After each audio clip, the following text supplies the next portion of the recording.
So we got a little hot topic today. We're excited to dive into it. And this was actually came up on one of our conversations on the car ride back a few weekends ago when we went to this event. And I don't know how it kind of came up, but there's an issue when, because I hear a lot of times like women talk about, oh my gosh, well, like I don't have any good close girlfriends. I'm better at being friends with guys. And I never really thought too much about it until recently, over the last like year and a half. It's like, I wonder why that is. And so this is what we're going to talk about today. So there's no condemnation at all. Like if you have more guy friends than girls, like we just kind of want to talk through this, and we want to share, why you find yourself, in that with more guy friends than girlfriends. And I'm sure you do crave or desire like a close community of women around you, but maybe you just haven't really found like your group of girls yet, or maybe you've had bad experiences with girls in the past. And so we really want to dive into like the root, what's underneath this external like thing that's happening, like what has gotten on the inside to cause you to have more guy friends than girlfriends. And Anna can talk about this, so you're not alone. But yeah, I guess like tell me about when you found yourself having more guy friends than girlfriends. Has this been like a thing that you've always had, or? No. I would say when I was growing up, I definitely had more girlfriends for sure. I do know that there were oftentimes that I didn't feel like I fit in, maybe. Just like every girl goes through those periods where they're like, oh, this friend has migrated somewhere else, or this friend is doing this or whatever. But I still always had a good group of girlfriends growing up. It wasn't until I got into my adulthood and just kind of embraced the freedom of, living however I saw fit, that I realized that I did have more friendships with men or guys than I did with girls. And for me, it was a plethora of reasons, just like I'm sure it is for most people. And one of the biggest ones being that there just always felt like there was so much drama surrounding female friendships, and there was just competition, comparison, or maybe you're friends with girls when you're both single, and then someone gets a boyfriend and then you lose that friend, or whatever the case may be. They just felt harder, whereas with guys it didn't feel that way, which brought about its own problems for sure, but at least from my perspective, that's kind of what it felt like. And I think guys too are just, I mean, if we look at guys making friends, they are just like so chill, and it's just, they can talk about whatever, and it's just like, it's not that deep, with them on they don't tend to be as judgmental as females, I think. Yeah.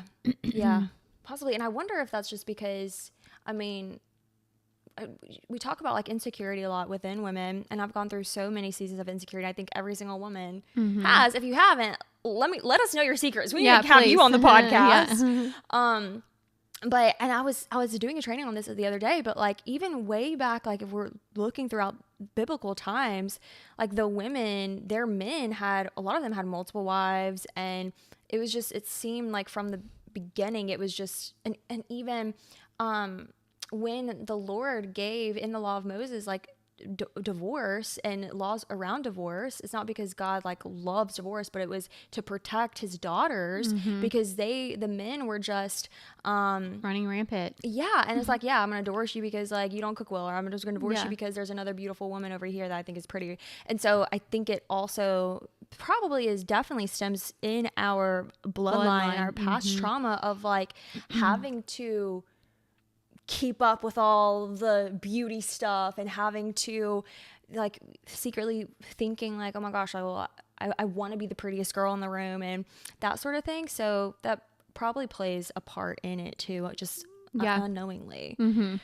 Yeah, definitely. And I think what you said, like it stems from our bloodline. It stems from those who were before us kind of having insecurity and being in meaningless relationships or being in a place of just kind of being used, right? You know, Yes. just being just a tool for pleasure or whatever it Yeah. is, and kind of passing that down, because I've seen that in families even where and we've seen it even in entertainment, you know, in Yes. movies that we watch where the mother or the grandmother just kind of passes it down, saying like, this is just the life of a woman, like we're also like lowly and sad and depressed, and it's like, no, like that's not what God intended for us, but it's Yeah. definitely something that we have almost accepted as women as as Yes. a reality, which I don't think was ever intended for us. No, because I was about to say too, if this was,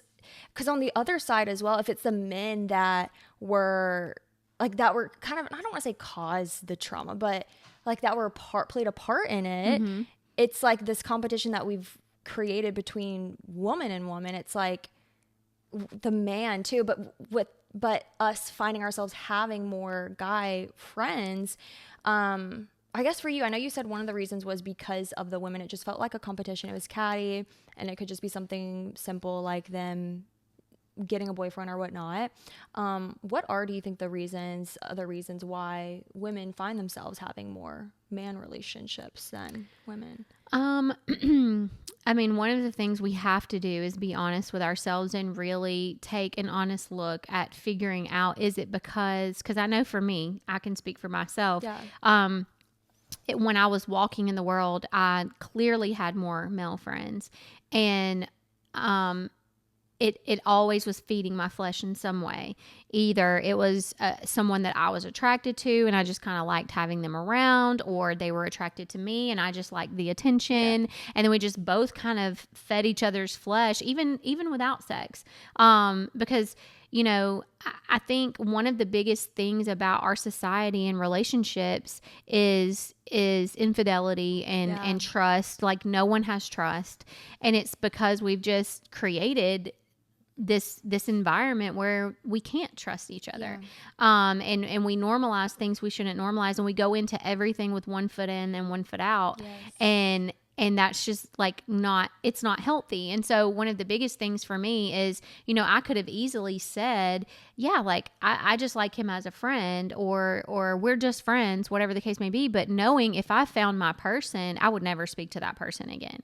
Yeah. And so really and truly, if we're honest, is that a good friend? Yeah. Am I even being a good friend if I'm going to drop you at, you know, and a lot of us, when we're in singleness, we have those friendships that kind of just get put back on the shelves while we're talking to someone or while we're in a situationship. And then as soon as that ends, we go back and get them off the shelf. Yeah. And so the very thing that people have done to us that hurts us, we're doing to other people. And it's just reigning true, that phrase we hear all the time, that hurt people. And it every bit of it comes from a place of not being fully healed and not walking in freedom with Christ. Because as soon as I kind of changed the trajectory of my life and allowed the Lord to transform me and walk in the Spirit, I immediately had all of these fruitful female friendships. And it's just like, whoa, like where did this come from? And I think for me, like the cattiness was more about, I would oftentimes find myself in a friendship where it felt like a relationship. And then I think I said this to you, like I'll gladly argue with a guy, like, okay, that's probably going to go somewhere that I will like maybe. So I'll work for it. But like, I'm not about to sit here and argue with a female. Like, I'm just sorry about it. Like, no. But I still feel that way, but I don't have friendships where that's even a place. Right. And so every bit of it is about being able to be honest with yourself about why you're in that friendship and why are you comfortable being in these intimate conversations without realizing like it's going to lead to somewhere. And if it leads to anywhere physical, you're just going to be hurt in the end. So it's like, why are you even doing that to yourself? Yes. And that's a for sure, because if he was interested in you, he would make you his. So if you are yeah, if you think any differently, just don't let these men out here just deceive you in that. Yeah. Don't get playgirl. Like if he wanted to make you his, he's going to make it so known. So if you are just a friend zone or just around or y'all have fun together, then that's what it is. I think also it's very interesting too, because, I mean, we have to understand the world that we live in, the ruler of it is Satan. It's the devil. It's the enemy. And he doesn't want us in community. We talk about it a lot. Like, he wants to isolate us. And, I mean, when I'm talking about like deep conversations with my girlfriends, I can't have those at all with any man other than Jamar. But before I was married, yeah, it would be my girlfriends, and then like my person that I'm interested in. But the enemy is very cunning to use our insecurities as women, our need and desire for validation, to be seen, to be accepted, to feel some sort of attention and love, and distort it and cause us to just have this belief and adopt this belief that all women are catty, or all women gossip, or there's no like, you continue to say like, I actually like, I mean, in high school, I mean, not high school, but in college, I would hear women say like, I just like being around men more than girls. And I just really think it's a cunning way for the enemy to strip you out of fruitful community of women, because as we need one another. Like, well, the flip side of that too, which is so annoying that I just kind of realized as you were talking, is guys don't have this. Like, guys still have their network of friends that are also guys.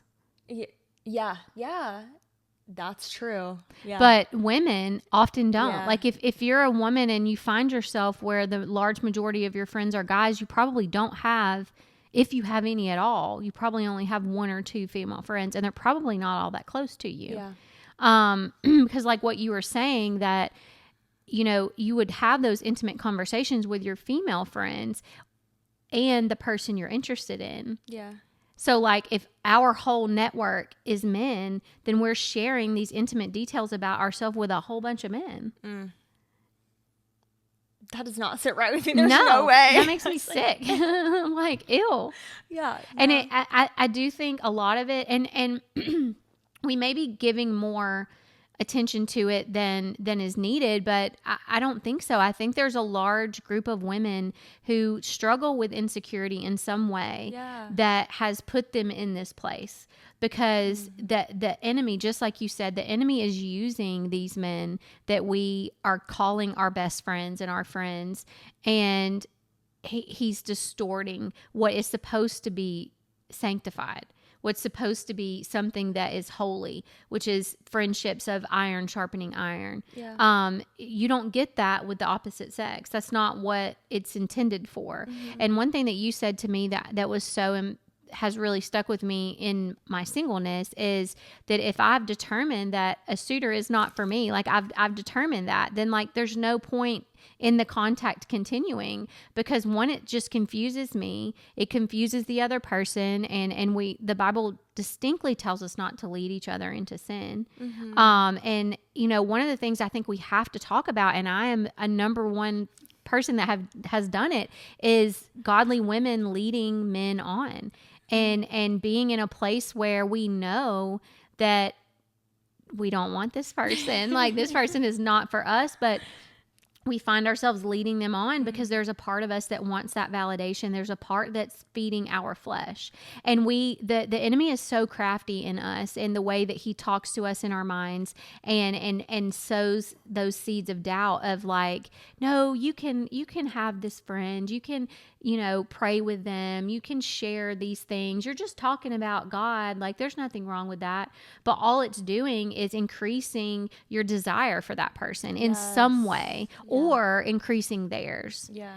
And, everything that we have to do is make sure that we are using a compass to make sure that we are staying on the straight and narrow. And oftentimes having just unnecessary relationships in any capacity with male or female, if it's not leading us on the path of righteousness, then it's just not supposed to happen. Yeah. And remember, so good. And so I think a measuring stick is everything that you just said.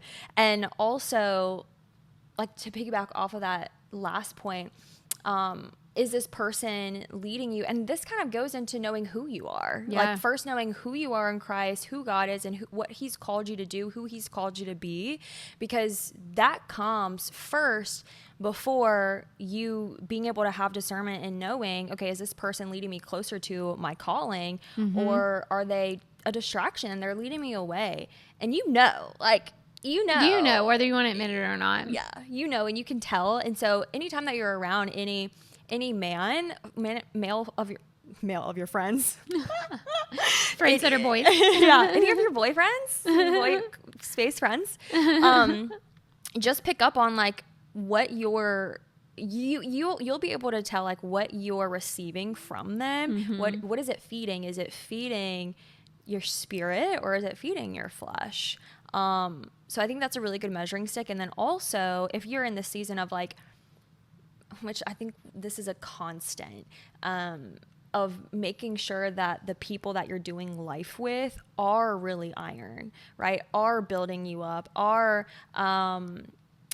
increasing your faith, keeping you on the straight and narrow. And if there's anybody that is taking you off, pulling you aside, you don't have to like totally cut them off. Just know where they go in your life. So if this person is to be ministered to, you know where to put them at. And it's not like spending all your time with this person. You want to really be intentional with where you're spending your time, who you're spending it with, because whether you like it or not, you are going to turn into the people that you're around. It's funny because I'm thinking back to a person that I just know this so fully with. And it's the story that I've told where I wanted to become celibate and I fell into sin. And the person that I did that with, I had feelings for, and I believe he had feelings for me, but after that happened, I made it very clear, like, we can't do this anymore. Like, this is, the path that I'm trying to go down, and I'm not trying to like pull it on you. Like, I really desired to have a partner that would lead me, and he would not be able to do that. And he had not received salvation.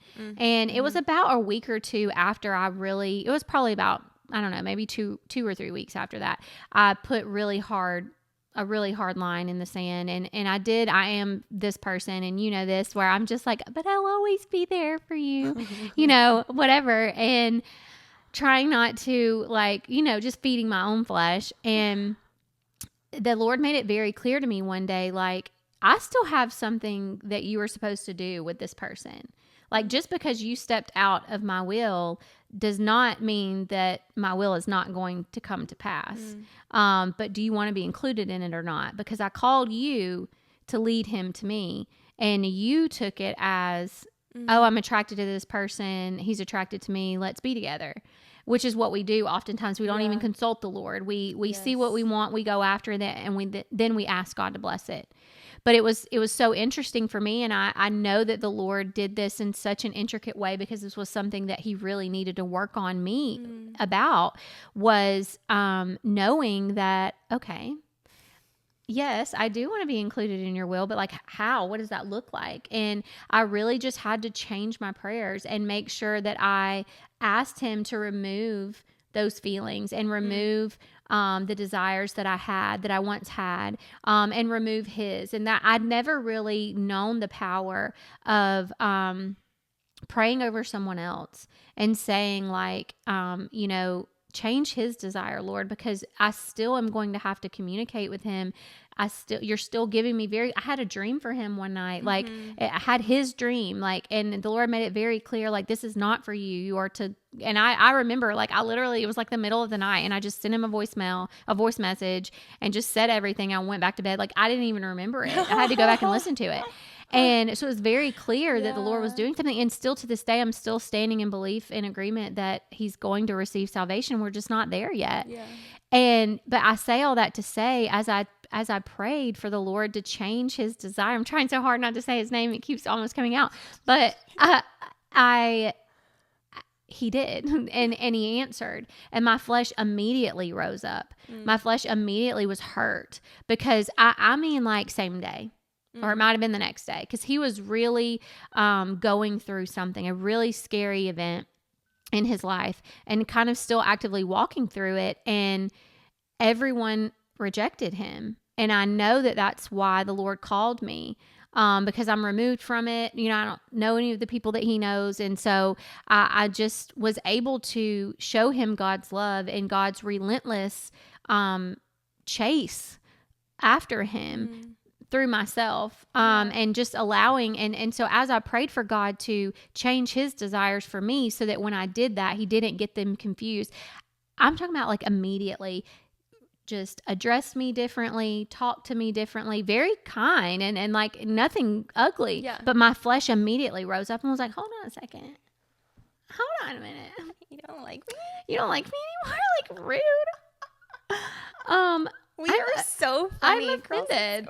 But yes. And so, yeah, I mean, it's a thing. And I think so I just say that to say, we're not telling you that if you have friendships or like acquaintances, I think being very careful with our words is what's important. But like if we have these relationships in our lives that are of the opposite sex, we're not saying you're being sinful just for that. We're just saying check your posture and figure out where your heart lies and what your desire truly is. And are you feeding the Spirit? Are you even walking in the Spirit? Or are you feeding your flesh because they validate you in some way? Yeah. Because you have to know how men think. Mm-hmm. Okay. Men, they're picking up on cues. I mean, even in like, I've seen different sales training, because that's the industry that I've been in for the last couple of years, of training us as a woman of how to speak to a male lead. Any type of even questions around their personal life, they're going to think that, oh, You're okay, interested in me. Yes. So she's interested in me. I have a chance. Like, this is what they're thinking. And so they taught us, like, you only want to ask about, make it all business. And so it's slightest, it doesn't even have to be you being flirty, but I mean, anything. They're picking up on these cues, and especially too, the way that you're dressing already. And this is a huge topic, but if you are exposing yourself, if you're exposing your body, they're looking at you like an object. Like they're looking at you as if, okay, well, this woman's easy, or this, even if you're not, this woman. It's the perception that you're giving. Yeah, exactly. And that matters. It matters. I know we like to just push it off on them and saying, oh, well, they shouldn't look at me like an object or whatever. But you play a part in that as well. And so I think in this too, we have to understand the way that men think. I mean, there's a whole reason why, like, we look throughout scripture. I mean, our greatest heroes, they had multiple wives. They fell into, and concubines. And so it's like, this is obviously an issue. We do know women, some of them do struggle with lust, right? That's apparent. And lust isn't just sexual, but anyway, that's not the topic of this conversation. But yeah, that's definitely an area where like the enemy really attacks them. And so knowing that as a woman, especially a woman of God, to help out your brothers too, and to not help make the slope slippery for them to fall into sin. Yeah. And pull you along with them. Exactly. So I think that is also important too. And you can really, knowing this, you can have a heightened discernment in knowing, okay, your circle and what's kind of going on as well. Yeah. It's touchy, but it's important that we understand that if it goes against the word and it goes against your better nature, if you are walking with God, he's going to give you a second thought. I mean, you know, even when I get dressed for church, there are times when I started walking the Spirit, I went in my closet and I was just like, I've had the same experience. Ew. Like I walked in there, I'm like, everything in here screams, me, look at me. And yeah, I think, and oftentimes, I mean, there have been times where I'm just like, no, it's fine. And we have to listen to that voice. We have to listen to that still, like very soft voice that's pulling us another direction. Because it is so important, because you have to think about the ripple effect of sin, right? If we wear something revealing and we know we're about to be around men, especially married men, right? Yes. Any man, but especially ones that we know are not available, which is a huge topic. I think, like you said, we put the responsibility on them, and that's irresponsible of us. Yeah. And so if we do that and then create that slope to be very slippery, they're going to pull us along with them, because the play of the enemy will be to our emotions.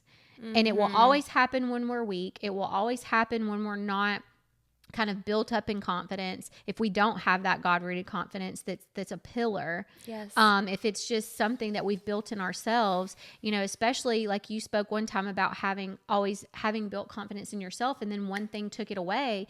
It's very much like that, because if we're in that mode of like, oh, I'm weak, my boyfriend didn't talk to me today, or I've been talking to this one guy and he ignored me today, and then you are wearing something revealing and another man gives you attention, and then you end up talking to him, having conversation with him, then find out he's married and you've already got this, and you're just in this like never ending cycle of getting hurt over and over again. But if you're really truly honest, you kind of put yourself there. Yes. And I think the world doesn't want us. I know the world doesn't want us to see ourselves in that scenario. Women empowerment and all of this, the feminist movement that has just exploded, of like body positivity and all of these different things. Like, whoa, like slow down. Like, we are a temple, and we are to be used by God. And if we are being used by the enemy, it's very clear and very apparent. You don't want to walk in a room and be that girl. Yes. And even if that's the only thought that keeps you on the straight and narrow for a time, like, that's okay. Like, you don't want to be in a room and just be that girl. It's like, I raised 3 girls. Like, I have three girls, and I tell them all the time since they were young, you are never to be in a scenario where you are the only girl. And I remember when Marley was in her first relationship, and it was tough. And, it was just, I won't tell her story for her, but it was tough. And there were times, and she's always known this rule, but like the dad would come with his son to pick her up. And even in that scenario, I'm like, no, absolutely not. And not only for your benefit, but also for theirs. Yes. We have to be protective, and it's not that we would lie on that family or any family, but someone else could see them and tell something. Like, you just don't want to, regardless of what, the perception is reality. People's perception is reality. So whether you are fast or loose or doing these things, promiscuous in any way, whether you are or not, it doesn't matter. If you're dressing like you are, you've already told the world that you are. Yeah. So your virtue is kind of for what? Yeah. I have had one girl that I've counseled some, and she kind of holds her virginity like a badge of honor, but she doesn't act like she's a virgin. So it's like, I don't really fully understand why you are one. You behave as though you're not. You make men think that you're not. You make guys think that you're not, because you're leading them on, letting them think that they're going to get something that you're not going to give them. Yeah. So like, what is even the point? It's like a game. Yeah. It's like a game. Because, we've all been single and probably lived a crazy life before. But yeah, it's like a game. Like, oh my gosh, if however many guys like me, that determines my value. Yeah. Like, yeah, that's definitely a mindset that I was in for a very long time. And what has helped me, modesty has definitely been, you grow in it for sure. And I think being married, like and I'm so glad me and Jamar can now have conversations like about this. And this is just for you, and just take this for your future relationships. But I would feel like I would have to dress and match the other girls in the gym when we would go to the gym, to keep him from not looking at the other girls. And so I would go in and wear tight things and like a sports bra or whatever, and I felt like I had to dress that way to keep his eyes on me. And I think being married, it has helped me in my modesty journey, because I'm protective of who my man is around, you know, and, you know, he has discernment in that as well. And it's caused me to be more sensitive to it and more aware that we do play a part in it. It's so huge. Yeah. And I think I would love for us to talk about, I think we have kind of, I mean, in terms of the compass. So having your friends as, I mean, we did talk a little bit about that well, I think like just a constant look at your circle. Yeah. You know, if you are finding yourself constantly feeding your flesh, and being honest, you can look at your circle to be a compass. Like who is in your inner circle? Do you have 5 people in your inner circle and one of them is female and the rest of them are the opposite sex? Like, it's time to figure out why. Yeah. And really take an honest look at it. And even if it's not all the opposite sex, I mean, every time that we're stuck in the flesh, we have to take a look. Yes. We have to take an honest look. And, you know, we talk a lot about, you know, asking the Holy Spirit things, but we have to ask ourselves as well. You know, and be honest with the question, like, why are we lying to ourselves? And we talk a lot about that, how when we really are sitting in the iniquity of being dishonest, the number one person that we aren't truthful with is ourselves. Most everyone knows that we're lying. It's ourselves that we're lying to the most. And it's so frustrating to be in that or to be around someone that's in that. But when we're really feeding our flesh and we're in those modes, we can always look at our circle. And is it, even if it's all female, are they pointing you back to Christ? Yeah. Are they filling your cup, spiritually? Yeah. You know, are they really leading you? I mean, do they ever call you out? Because if they don't, like, what are they there for? You know, it's not sharpening you at all. It's letting you remain dull. So, I think just having an honest conversation with yourself and letting that be your compass and figure out which way you're pointing. Because I can almost guarantee you, if your inner circle is consumed with people of the opposite sex, you're off a little bit. You're not straight north. For sure. Because the Lord has, like, good news. God has, like, he's got girlfriends that he wants to bring you. And it has been so, so special to me to have so many amazing girlfriends. And I know some women do struggle with, like, feeling like they don't have close girlfriends. But this is just to know that maybe this is your waiting season to have that, but you've got to get plugged into community for you to have more girlfriends. Start serving at your local church. So that way you're around people that have taken that next step to not just want to go to church just to be fed, but also to fill others and to be used as a vessel. And just put yourself out there. You know, typically you probably, if you do find yourself having more male friends, maybe they're from, like, your past that just feels comfortable. So and that doesn't take a lot of effort. Yes. Yeah. And it's time to get out there and get in godly community, because having a bunch of girlfriends that are taking you off course is not good either. No. So yeah, making sure that you're getting in a godly community for you to have the opportunity to make girlfriends. Yeah. And we have an opportunity actually. I was about to say, the very first opportunity is Heal Her. That's what we're building as a community. Yes. And we're so excited. We know the Lord has handpicked the women to be a part of it. We've loved it so far. And we also have a free masterclass for you to come to. So that way you get a little taste of community. If you are a woman that you find yourself, you know, you may not even have you may not have any friends. And you're like, I just need one friend. I just need one friend.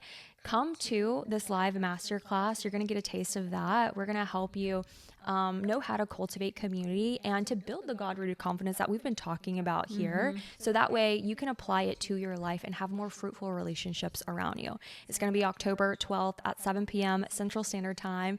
And we would love to have you there. Have a watch party. Call your friends up. Yes. Watch it together. We would love to hear from you. We can't wait to see you again. Yes. See you on the next episode.